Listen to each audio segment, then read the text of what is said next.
नमस्कार दोस्तों, मैं advocate Vishnudhari Singh legal channel में आप सभी दर्शकों का स्वागत करता हूं। दोस्तों, आज मेरे वीडियो बनाने का टॉपिक है कि वैसी कौन कौन सी परिस्थिति है जिसमें बेटी को पिता की पैतृक संपत्ति में हिस्सा नहीं मिलेगा। इसका बेसिक्स क्या है, यानी किस कानून के अंदर में यह प्रावधान किया गया है। साथ ही साथ ऑनरेबल हाई कोर्ट का लेटेस्ट जजमेंट है। दोस्तों 1956 में एक कानून बना था जिसका नाम था हिंदू सक्सेशन एक्ट। इसकी धारा 6 के अंतर्गत में यह प्रावधान किया गया था दोस्तों कि अगर किसी पिता की मृत्यु इंटेस्टेट हो जाए, यानी निर्वसियत स्थिति में हो जाए, यानी उस संपत्ति का बंटवारा नहीं हुआ हो, अगर बंटवारा होता है तो ऐसी परिस्थिति में पिता के जितने भी पुत्र हैं और उनकी विधवा के बीच में प्रॉपर्टी का समान रूप से बंटवारा हो जाएगा और एक हिस्सा मृतक का निकाला जाएगा, जिसके अंदर में सर्वाइवरशिप के अंदर में बेटा, बेटी और पत्नी सभी में समान रूप से बांट दिया जाएगा। लेकिन दोस्तों 2005 में हिंदू सक्सेशन एक्ट की धारा 6 के सब क्लॉज 1 के अंदर में यह संशोधन किया गया दोस्तों कि अब बेटा के समान ही बेटी को भी पैतृक संपत्ति में हम वारिस माना जाएगा, यानी समान रूप से बेटा और बेटी को अधिकार प्रदान कर दिया जाएगा पिता की पैतृक संपत्ति में। लेकिन दोस्तों, क्या वास्तव में आज भी पिता की पैतृक संपत्ति में बेटियों को अधिकार दिया जा रहा है? अगर नहीं दिया जा रहा है तो किन परिस्थिति में, और दिया जा रहा है तो किन परिस्थिति में? दोस्तों 2005 में जब हिंदू सक्सेशन एक्ट की धारा 6 के अंतर्गत में संशोधन करके बेटियों को बेटा के समान पैतृक संपत्ति में हम वारिस बना दिया गया, को पार्टनर बना दिया गया, यानी समान हिस्सेदार बना दिया गया, वैसी परिस्थिति में दोस्तों अब बेटा और बेटी को तो बराबर हिस्सा मिलना चाहिए। आखिर वैसी कौन सी परिस्थिति है जिसके अंदर में कानून भी कहता है कि बेटी को हिस्सा नहीं मिलेगा और सुप्रीम कोर्ट का जजमेंट भी कहता है कि बेटी को हिस्सा नहीं मिलेगा? प्रश्न है दोस्तों, अगर महिला का जन्म या बेटी का जन्म 2005 के पहले हुआ हो तो क्या उसे पिता की पैतृक संपत्ति में हिस्सा मिलेगा? दोस्तों, अगर किसी पिता का देहांत 2005 के पहले हो गया हो तो क्या उस पिता की संपत्ति में बेटियों को हिस्सा मिलेगा? और तीसरा है दोस्तों कि अगर 2005 के पहले पैतृक संपत्ति को पिता द्वारा बंटवारा कर दिया गया या किसी को वसीयत कर दिया गया, किसी को दान दे दिया गया या किसी को बेच दिया गया, तो क्या वैसी परिस्थिति में भी बेटियां हिस्सा की मांग कर सकती है? उपरोक्त प्रश्नों का उत्तर जानने के लिए हम सबसे पहले चलते हैं एक सुप्रीम कोर्ट के जजमेंट पर, जो लैंडमार्क जजमेंट है दोस्तों, काफ़ी इंपॉर्टेंट जजमेंट है और बड़ा प्रसिद्ध जजमेंट है दोस्तों। केस का हेडिंग है दोस्तों विनीता शर्मा वर्सेज राकेश शर्मा। इस केस के अंदर में ऑनरेबल सुप्रीम कोर्ट ने यह प्रावधान किया कि अगर पिता की मृत्यु 2005 के पहले भी हो जाती है तो बेटियां सदैव बेटी है, उस पिता की पैतृक संपत्ति में उसे हिस्सा मिलेगा।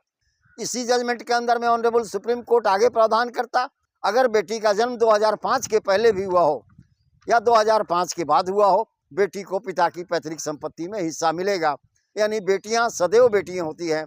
बेटी को हिस्सा न देने का सवाल इन परिस्थितियों में संभव नहीं है। अब किन परिस्थिति में बेटी को हिस्सा नहीं मिलेगा? दोस्तों, हिंदू सक्सेशन एक्ट के धारा 6 के अंदर में ही ऐसा प्रावधान कर दिया गया है दोस्तों, 20 दिसंबर 2004 के पहले उस परिवार के अंदर में बंटवारा अगर हो गया हो, कहने का मतलब जिस परिवार की बेटी है उस परिवार में 20 दिसंबर 2004 के पहले बंटवारा अगर हो गया हो, उस बंटवारे की गई संपत्ति में बेटी को हिस्सा लेने का फिर कोई अधिकार नहीं है।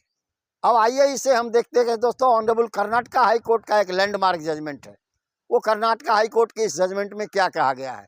आइए दोस्तों अब देखते हैं उस केस का पूरा साइटेशन, उस केस का हेडिंग और उसका साइटेशन नंबर क्या है। केस का टाइटल है दोस्तों Prafulla M Bhatt versus Saraswati Shastri and others. Case का नंबर समझ लें दोस्तों, RFA 1,01,03 ऑफ 2014, यानी दोस्तों RFA 1,001,03 ऑफ 2014।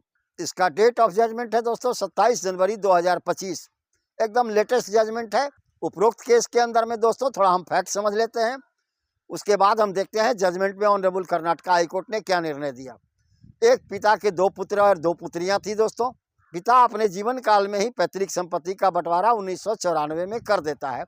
उस समय में बेटा और पुत्रों के बीच में संपत्ति का समान रूप से बंटवारा हुआ। लेकिन दोस्तों 2005 में जब नया अमेंडमेंट आया जिसमें बेटियों को बेटा के समान हक वारिस माना गया, इक्वल को पार्टनर माना गया, समान हक मिलने लगा, ऐसी परिस्थिति में बेटियों के दिल में लालच जगा और बेटियां चली गई न्यायालय में दोस्तों। ट्रायल कोर्ट जो है वो बेटियों को कहा कि नहीं, आपका हिस्सा है, हम आपका हिस्सा इसमें दे देंगे। चूँकि 2005 के अमेंडमेंट के द्वारा बेटियों को बेटा के समान बराबर का हिस्सा पैतृक संपत्ति में मिलना शुरू हो गया था।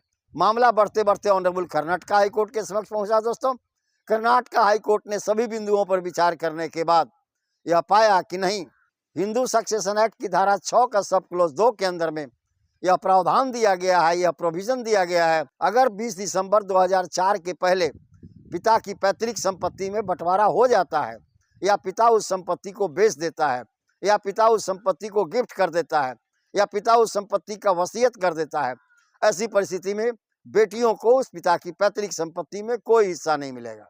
यानी दोस्तों, यह जजमेंट भी पहले के जो धनम्मा और धनम्मा वाले केस में, या विनीता शर्मा वर्सेस राकेश शर्मा वाले केस के अंदर में जो ऑनरेबल सुप्रीम कोर्ट का फैसला था, उसी फैसले के समर्थन में यह भी फैसला आया। अगर 20 दिसंबर 2004 के पहले परिवार की पैतृक संपत्ति में बंटवारा हो गया है, तो पुनः बेटियों को हिस्सा उस संपत्ति में नहीं दिया जाएगा। तो देख रहे थे दोस्तों, यहीं पर मेरा वीडियो संपन्न हुआ। धन्यवाद दोस्तों। और विशेष अगले वीडियो में, अगर मेरा यह वीडियो आपको पसंद आया हो तो आप इसे लाइक करें, सब्सक्राइब करें, अपने साथियों को शेयर करें। धन्यवाद।